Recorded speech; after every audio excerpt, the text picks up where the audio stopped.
Hello everyone, good morning, welcome to my channel. তো আজকে সকালটা একটু লেজিভাবে শুরু হয়েছিল, ভালো লাগছিল না কিছু, বুঝতে পারছিলাম না কি করে সারাদিনটা কাটাবো। আর যেটা আমি খাচ্ছি এখন সেটা হচ্ছে মৌরি ভেজানো জল। আজকের দিনটা আমি পাহাড় দেখে শুরু করেছিলাম, জানো, বেশ ভালো লাগলো। তারপর আমি খাওয়াচ্ছিলাম আমার পমকে, ওকে খাওয়াতে আমার খুব ভালো লাগে, মানে এটা আমার বেস্ট কাজ বলতে পারো। তারপর নিজেও চা খেলাম, আর তার সাথে আজকে ব্রেকফাস্টে ছিল কলা আর ডিম সেদ্ধ। সিম্পল, ভালো। আর তারপরে একটু শ্যুট করার জন্য সাজুগুজু করেছিলাম, না না, কোনো ব্র্যান্ডের শ্যুট না, নিজের শ্যুট। আর ইমোশনাল ব্রেকডাউন হলে না আমি আমার নখ কেটে দিই, তো I just cut my nails.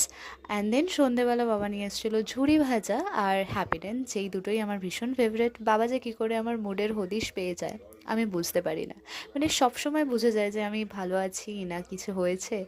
চা আর বাবার আনা ঝুরি ভাজা খেয়ে রাতে ডিনারে খেলাম সাদা আলু চচ্চড়ি আর পরোটা, যেটার ক্লিপস নিতে আমি ভুলে গেছি। আজকের দিনটা এইভাবেই কাটলো। Tata, good night.